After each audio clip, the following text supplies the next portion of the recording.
कृष्णाय वासुदेवाय हरिये परमात्मने प्रणतः क्लेशनाशाय गोविंदाय नमो नमः। राधे राधे दोस्तों, हम सब जानते हैं कि पाप मोचनी एकादशी पापों से मुक्ति दिलाने वाली होती है। तो सभी कृष्ण भक्त, सभी हरि भक्त जनों को पाप मोचनी एकादशी की ढेर सारी शुभकामनाएं। आज पाप मोचनी एकादशी की कथा से पहले मैं आपको श्री राधा रानी के एक अनन्य भक्त की दिव्य कथा सुनाने जा रही हूँ। और ये केवल एक कहानी नहीं, बल्कि भक्ति, प्रेम और परम कृपा का अद्भुत प्रमाण है। श्री राधा नाम की महिमा अपरंपार है। जो उनके चरणों में श्रद्धा रखता है वह संसार के समस्त पापों से मुक्त हो जाता है।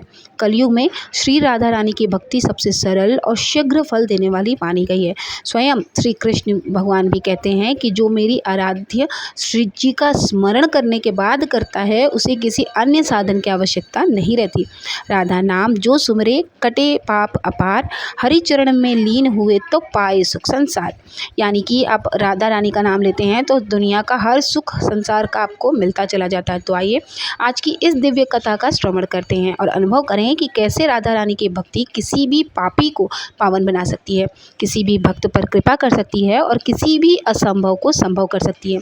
एक बार बरसाना में एक भक्त थे, नाम था ब्रजदास। उनकी एक पुत्री थी जिसका नाम था रतिया। यही ब्रज दास का एक परिवार था, पुत्री और पिता। परिवार में बस यही दो सदस्य थे। ब्रजदास दिन में अपना काम करते और शाम को श्री जी के मंदिर में जाते, दर्शन करते और जो भी संत आए हुए होते थे उनके साथ सत्संग किया करते थे। उनका रोज का यही एक नियम था। एक बार संत ने ब्रजदास से कहा कि भैया हमें नंदगांव जाना है, सामान हमारे पास बहुत ज़्यादा है लेकिन पैसे नहीं हैं। अगर पैसे होते तो हम सेवक कर लेते, क्या तुम हमें नंदगांव पहुंचा सकते हो? ब्रजदास ने सुना तो कहा कि हाँ चलिए मैं आपको पहुंचा देता हूं। ब्रजदास ने उन संत महाराज से कहा कि महाराज गर्मी का समय है, सुबह जल्दी जल्दी चलना ठीक रहेगा, जिससे मैं 10 बजे तक वापस आ जाऊंगा। संत ने भी कहा ठीक है, मैं सुबह 4 बजे ही तैयार हो जाऊंगा। ब्रजदास ने अपनी पुत्री से बताया फिर घर पे आके कि बेटी मुझे आज एक संत को नंदगांव पहुंचाना है, जल्दी ही समय पर वापस पहुंच जाऊंगा, तुम मेरा इंतज़ार मत करना और समय पर भोजन कर लेना। ब्रजदास सुबह 4 बजे राधे राधे करते नंगे पांव संत के पास गए। संत ने अपना सारा सामान ब्रजदास को दे दिया और ठाकुर जी की पेटी और बर्तन स्वयं ने रख लिए। अब वे दोनों चल पड़े। चले तो वो दोनों समय पर थे, लेकिन संत महाराज को श्वास का रोग था, मतलब अस्थमा टाइप का। जैसे ही थोड़ा आगे चलते उनकी सांस फूलने लगती और वो हाँफने लगते। कुछ दूर चलने पर वो बैठ जाते। इस प्रकार नंदगांव पहुंचने में कुल 11 बज गए। अब ब्रजदास ने नंदगांव में संत को पहुंचाकर महाराज से वापस जाने की आज्ञा मांगी। तो संत महाराज कहने लगे भैया इस समय तो बहुत अधिक गर्मी पड़ रही है और 11 बज रहे हैं, इतनी गर्मी में तुम इस तरह बिना कुछ खाए पिए वापस कैसे जाओगे? और अगर वापस जाओगे तो तुम्हारे लिए बड़ी मुश्किल हो जाएगी। कुछ जल पी लो, थोड़ा जलपान कर लो, फिर चले जाना। तो ब्रजदास जी हाथ जोड़कर कहने लगे बरसाने की वृषभानु नंदिनी नंदगांव में ब्याही हुई हैं संत महाराज, इसलिए मैं यहाँ का जल भी नहीं पी सकता। बात सुनते ही संत महाराज की तो आंखों से आंसू बहने लगे। कितने वर्ष पुरानी बात है, सोचिए कि कितने वर्षों की पुरानी बात है, कितना गरीब आदमी है लेकिन दिल देखो कितना ऊंचा है। ब्रजदास राधे रानी को अपनी पुत्री के समान मानते थे और पहले के लोग ऐसा ही विश्वास करते थे कि जिस घर में उन्होंने अपनी पुत्री का ब्याह किया हो या जिस गांव में अपनी पुत्री को उन्होंने ब्याह दिया हो उस घर या उस गांव का भी जल या अन्न ग्रहण नहीं कर सकते थे। तो ब्रजदास जी कहने लगे कि मैं यहाँ का जल नहीं पी सकता हूँ। सुनते ही संत महाराज की आंखों से तो आंसू बहने लगे। ब्रजदास जी ने राधे राधे कहकर संत महाराज से विदा मांगी। अब वे वापस राधे राधे कहते हुए रवाना हुए। ऊपर से सूरज की तपती हुई गर्मी और नीचे तपती हुई रेत, तपती हुई जमीन। भगवान को ब्रजदास पर दया आ गई और वे भक्त ब्रजदास के पीछे पीछे चलने लगे, एक पेड़ की छाया बनकर। ब्रजदास रुके तो मारे गर्मी, भूख और प्यास के वहीं मूर्छित होकर गिर पड़े। भगवान ने मूर्छा दूर करने का प्रयास किया लेकिन ब्रजदास की मूर्छा जो है दूर नहीं हुई। भगवान ने विचार किया कि मैंने अजामिल, गिद्ध, गजराज को, तारा, द्रौपदी को संकट से बचाया, लेकिन इस भक्त के प्राण संकट में मेरा कोई उपाय क्यों नहीं लग रहा है? ब्रजदास राधा रानी का भक्त है, वे ही इसके प्राणों की रक्षा कर सकती हैं, इसलिए क्यों ना उन्हें ही बुलाया जाए। भगवान भरी दोपहर में राधा रानी के पास महल में गए। राधा रानी ने इतनी गर्मी में प्रभु के आने का कारण पूछा। अब भगवान भी पूरे जानते ही हैं शैतान टाइप के थे, मस्खरे। कहने लगे, राधे तुम्हारे पिताजी बरसाना और नंदगांव के डगर में पड़े हैं, तुम्हें ही चलकर उन्हें संभालो। राधा रानी ने सुना तो कहने लगे, कौन पिताजी? भगवान ने फिर सारी बात उन्हें समझाई और चलने को कहा। यह भी कहा कि राधे तुमको ब्रजदास की बेटी के रूप में भोजन और जल लेकर चलना है। राधा जी तैयार होकर पहुंची और मूर्छित पड़े ब्रजदास के पास जाकर आवाज लगाई, पिताजी पिताजी। ब्रजदास ने सुना तो तुरंत पर झटपट जाग उठे, बेटी के चरणों में गिर पड़े कि आज अगर तुम नहीं आती तो बेटी मेरे तो प्राण चले जाते। बेटी से कहा कि आज तुझे बार बार देखने का मन कर रहा है। राधा रानी कहने लगी, माँ बाप को अपनी संतान अच्छी ही लगती है पिताजी, लीजिए अब आप भोजन कर लीजिए। ब्रजदास भोजन करने लगे तो राधा रानी ने कहा कि पिताजी घर पर कुछ मेहमान आए हैं, मैं उन्हें संभाल लूँ, तब तक आप आ जाना। कुछ दूरी के बाद राधा रानी अदृश्य हो गई। दरअसल राधा रानी ब्रजदास की भक्ति के चलते उन्हीं की पुत्री के स्वरूप में उनके पास पहुंची थी। शाम को घर आकर ब्रजदास अपनी बेटी के चरणों में गिर पड़े और कहने लगे, बेटी तुमने आज मुझे बचा लिया। बेटी ने सुना तो हैरान रह गई, बोली, पिताजी ये आप क्या कह रहे हैं और ऐसा क्यों कह रहे हैं, क्या हुआ था आपके साथ? ब्रजदास ने कहा, बेटी आज तुमने जल लाकर मेरे प्राण बचा लिए, नहीं तो आज मेरी मृत्यु संभव थी। बेटी ने कहा, पिताजी ये आप क्या कह रहे हैं, मैं तो कहीं नहीं गई, सारा दिन घर पर ही थी, आपका इंतजार कर रही थी। ब्रजदास ने कहा, अच्छा बताओ मेहमान कहाँ हैं?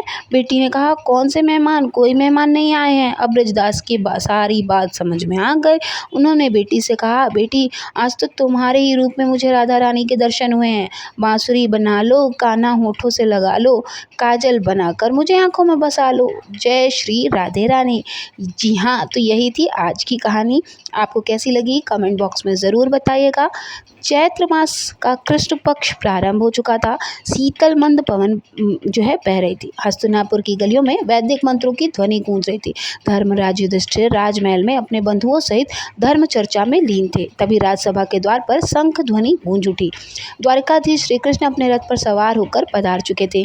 उनकी आवाज़ सूर्य को भी पराजित करने वाली लग रही थी। रथ पर चढ़े श्री हरि करुणा की धार हस्तिनापुर पधारे। भक्तन के आधार धर्मराज युधिष्ठिर ने प्रेम पूर्वक श्री कृष्ण का स्वागत किया और चरणों को प्रणाम करके कहा, हे मधुसूदन, आप समस्त लोगों के ज्ञाता हैं, कृपया मुझे बताइए कि ऐसा कौन सा व्रत है जो सभी पापों को नष्ट और मोक्ष प्रदान करता है। श्री कृष्ण ने मुस्कुराकर कहा, हे धर्मराज, इस संसार में अनेक व्रत हैं, परंतु पाप मोचनी एकादशी सबसे श्रेष्ठ है। इसका व्रत करने से मनुष्य समस्त पापों से मुक्त होकर श्री हरि के धाम को प्राप्त करता है।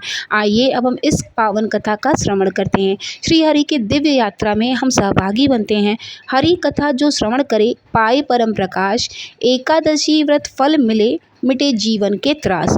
एक बार युधिष्ठिर महाराज ने भगवान श्री कृष्ण से पूछा, माधव, फाल्गुन शुक्ल पक्ष की आंवला की एकादशी के महात्मा तो हमने सुन ली, अब चैत्र कृष्ण पक्ष की एकादशी का क्या नाम है, इसको बताने की कृपा कीजिए।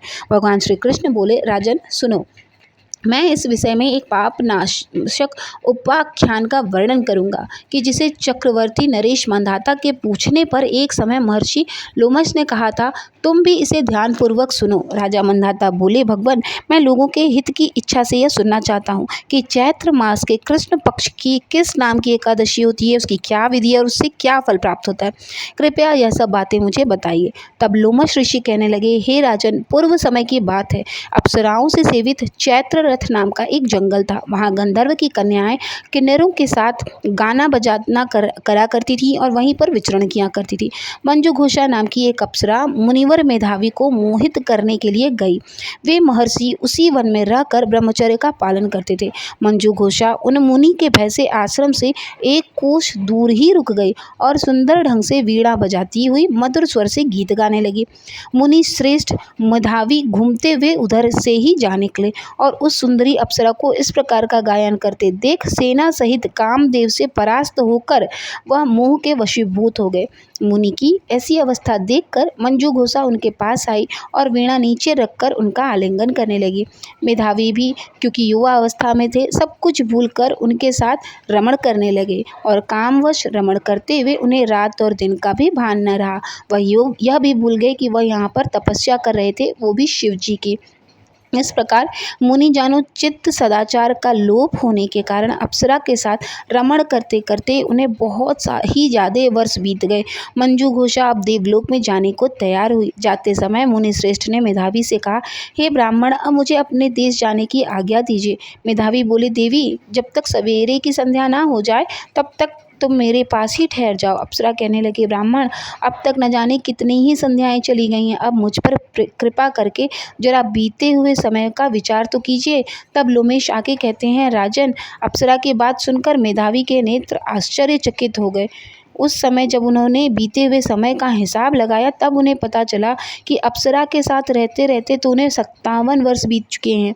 उसे अपनी तपस्या का विनाश करने वाली जानकर मुनि को जो है उस अप्सरा पर बड़ा क्रोध आया और उन्होंने उन्हें श्राप दे दिया कि तूने ही मेरे तप को भंग किया है, तू पापिनी है, तू पिशाचिनी है और अब मैं तुम्हें पिशाचिनी होने का ही श्राप देता हूँ।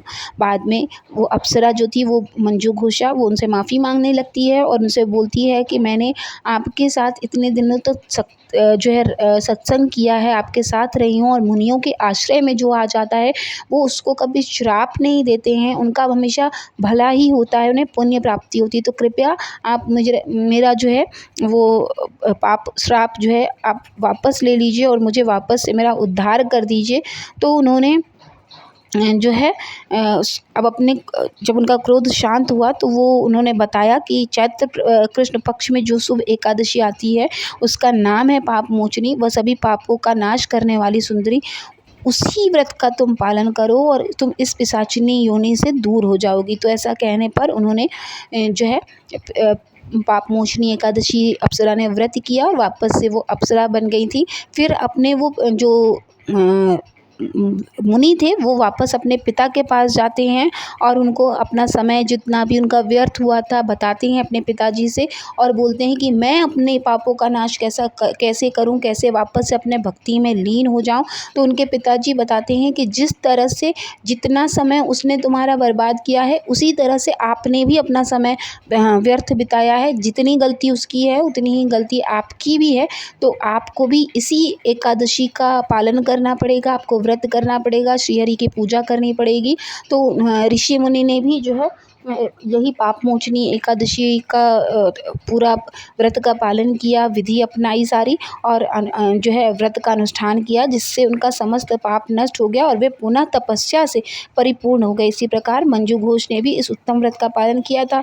तो पाप मोचनी का व्रत करने के कारण वो भी पाप पिशाच योनि से मुक्त हो गई थी और दिव्य रूप धारिणी श्रेष्ठ अप्सरा होकर स्वर्ग लोक को चली गई। तो इस तरह से पाप मोचनी एकादशी दोनों के पापों को मुक्त कर दिया था इस एकादशी के व्रत ने। तो ये है इस एकादशी की पुण्य का फल। दूसरी कथा है जो है यह बहुत ही पुण्यतम कथा है। इसको सुनने से माता तुलसी की कृपा आपके घर में हमेशा बनी रहती है। तुलसी माता की कथा है ये। एक बार एक छोटी सी लड़की थी, जब वो थोड़ी सी बड़ी हुई तो उसे समझ आने लगा और तब से ही वो मतलब पूजा पाठ उसको समझ आने लगा था, तब से ही वो तुलसी माता की पूजा करने लगी थी। उसका हर एक दिन का नियम था कि तुलसी माता का पूजन करने के बाद ही वो भोजन ग्रहण करती थी। जब वह लड़की विवाह के लायक हुई तो एक दिन उसके माता पिता ने उसके लायक लड़का ढूंढकर उसका विवाह करवा दिया। लड़की को उसके माता पिता ने दहेज में एक तुलसी का गमला भी दिया, क्योंकि वे जानते थे कि उनकी बेटी को तुलसी पूजन कितना प्यारा है और वे बिना तुलसी पूजन के कुछ खाती पीती नहीं है। तो ससुराल में भी अब वह लड़की हर दिन सुबह उठते ही पूजा करती, फिर उसके बाद तुलसी जी की पूजा करती, उसके बाद ही खाना खाने बैठती थी। उसकी 2 जेठानी भी थीं, वे दोनों इस तरह पूजा करता हुआ देखती उसे तो उसका खूब मजाक उड़ाती कि बड़ी आई नियम धर्म का पालन करने वाली बनती है। उन दोनों को उस लड़की से बहुत ईर्ष्या भी होती थी, इसलिए अक्सर वे दोनों तुलसी जी का गमला छुपा दिया करती। लड़की बड़ी मुश्किल से ढूंढ ढांड कर वह गमला लाती, अच्छे से साफ करती, फिर पूजा करती, उसके बाद फिर कुछ खाती। उस दिन लड़की की जो है जेठानी ने फिर से उसको छुपा दिया कि किसी तरह से ढूंढ ढांड कर वह तुलसी की गमला लाई और पूजा करने लगी। तो अगले दिन जो है जेठानी को लगा कि अब की बार इसका जो है गमला तुलसी का वो उठाकर फेंक दूंगी, और इस तरह से उसने जो है जेठानी ने अगले दिन तुलसी जी का गमला बहुत दूर ले जाकर फेंक दिया।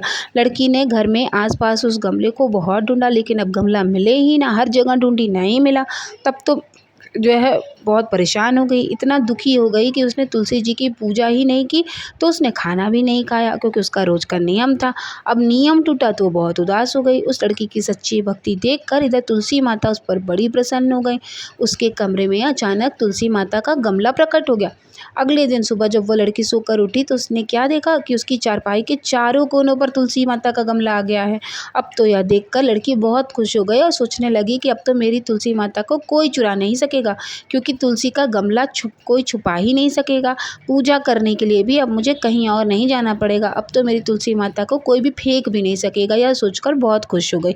जल्दी से उठी, स्नान किया और तुलसी माता की ही पूजा करने लगी। पूजा करने के बाद जब वो खाना खाने बैठी तो उसकी जेठानी उसका मजाक उड़ाने लगी, कहने लगी, लो देवरानी का नियम धर्म तो हो गया भैया पूरा। दरअसल उन्होंने ऐसा इसलिए कहा क्योंकि उन्होंने तो जानबूझकर तुलसी का गमला बहुत दूर फेंक दिया था और उन्हें ये लग रहा था कि देवरानी ने आज तुलसी की पूजा नहीं की है और बिना पूजा किए ही खाना खाने बैठ गई। तब दोनों जेठानियाँ देवरानी को ताना देते हुए कहने लगी, हो गया तुम्हारा नियम धर्म, पूरा कर ली तुमने तुलसी की पूजा? तो देवरानी धीरे से बोली, हाँ मैंने पूजा कर ली। जेठानी कहने लगी, अरे कहाँ से कर ली? पूजा का गमला तो हमने फेंक दिया था। ऐसा कहकर जेठानी हंसने लगी तो देवरानी कहने लगी, देख लीजिए मेरे कमरे में खाट पर तुलसी जी लगी हुई हैं। अंदर जाकर जेठानी ने देखा तो बहुत शर्मिंदा हुई और बोली कि तुम्हारी भक्ति में वास्तव में सच्चाई है, हमने तुम्हें बहुत परेशान किया, हमें क्षमा कर दो। भोली भाली देवरानी ने जब जेठानी को देखा कि उनमें सच में क्षमा याचना उनकी आंखों में दिखाई दे रही थी, वो डर चुकी थी। तुलसी माता की भक्ति को देखकर, मतलब तुलसी माता की जो आशीर्वाद है उसको देखकर उनके मन में एक भय सा था। तो वो भी बाद में जो है देवरानी और जेठानी मिलकर तुलसी जी की पूजा करने लगी और उनके घर में सुख समृद्धि के भंडार भर गए और उनके सभी दुख दूर हो गए। तुलसी माता जैसे निर्मल बुद्धि आपने जेठानी लोगों को दी हैं, वैसे ही सबके घर में सुख समृद्धि के भंडार भरे। वैसे ही इस कथा को कहने और सुनने वाले सभी भक्तों के घर में आप अन्न धन भरे रहिएगा। तो बोलिए सभी प्रेम से, तुलसी माता की जय। तुलसी महारानी नमो नमः। तो ये पाप मोचनी एकादशी आप सभी के जीवन में बहुत सारी खुशियाँ लेकर आए। आप सभी अच्छे से व्रत करें, पारण करें, शुभ समय पर अपना पारण करें। श्री हरि की कृपा हमेशा आप सभी पर बरसती रहे। मिलेंगे नेक्स्ट वीडियो में। वीडियो अच्छी लगी हो, कथा अच्छी लगी हो तो कमेंट बॉक्स में ओम नमो भगवते वासुदेवाय नमः का जरूर लिखिएगा। नाम जब कमेंट बॉक्स में आप कर सकते हैं। मिलेंगे नेक्स्ट वीडियो में, तब तक के लिए ओम नमः शिवाय, जय माता दी।